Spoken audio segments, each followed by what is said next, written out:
everyone, thank you for joining me. So I thought I'd do a Matchbox Monday, but before we do that, Alex, aka Build Rat, reminded me yesterday that today, the 25th of April, is Anzac Day.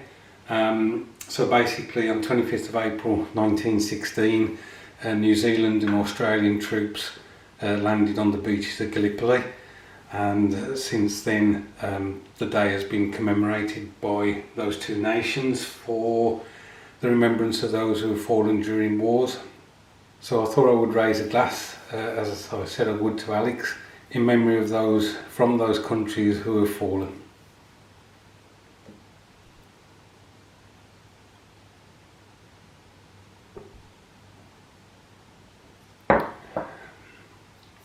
We will remember them.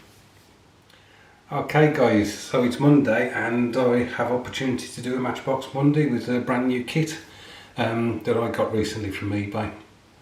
So as you can see, this is the Matchbox Panzer 3 House L in 1/76 scale. Now these usually go for quite a price on eBay, but I managed to pick this up for £15, which included the postage, which wasn't too bad at all.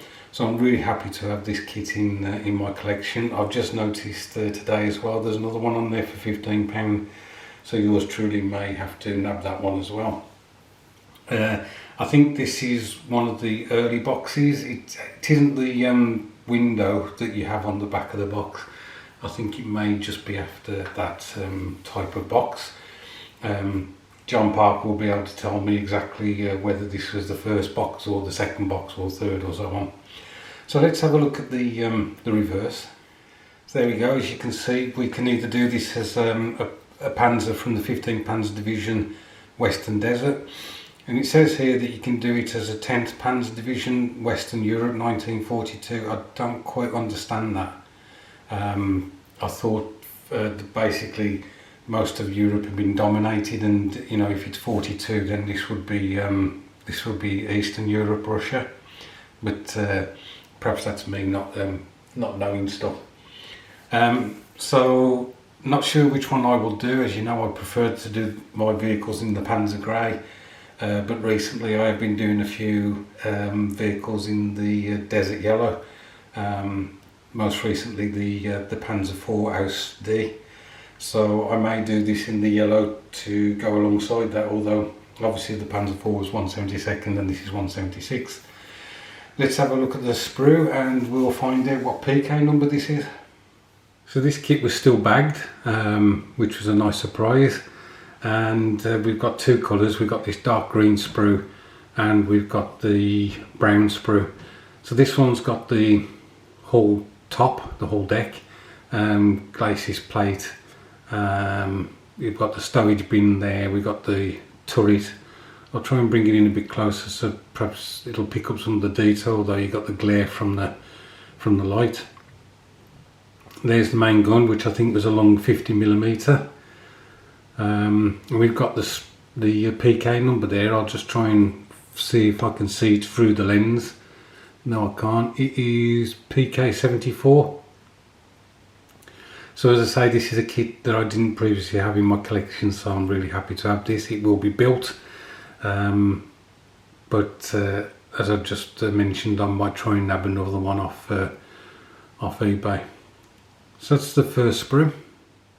Second sprue, we got the good old diorama base, which I quite like that one. I like the way that the tracks are imprinted in the sand there, so I may mount this one just on its own diorama base.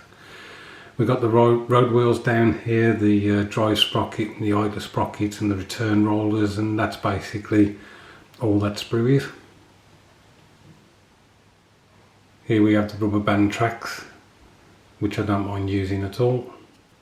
Onto the instructions, and as you know, I think originally Matchbox instructions were like on a pinkish coloured paper. This is obviously just black and white. And again, that number there is, I think it's going to be referencing some other manufacturer who are using the Matchbox moulds.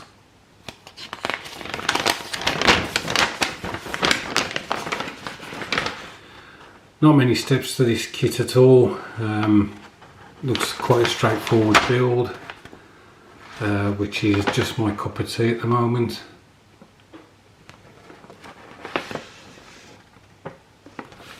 And the decal options are down there.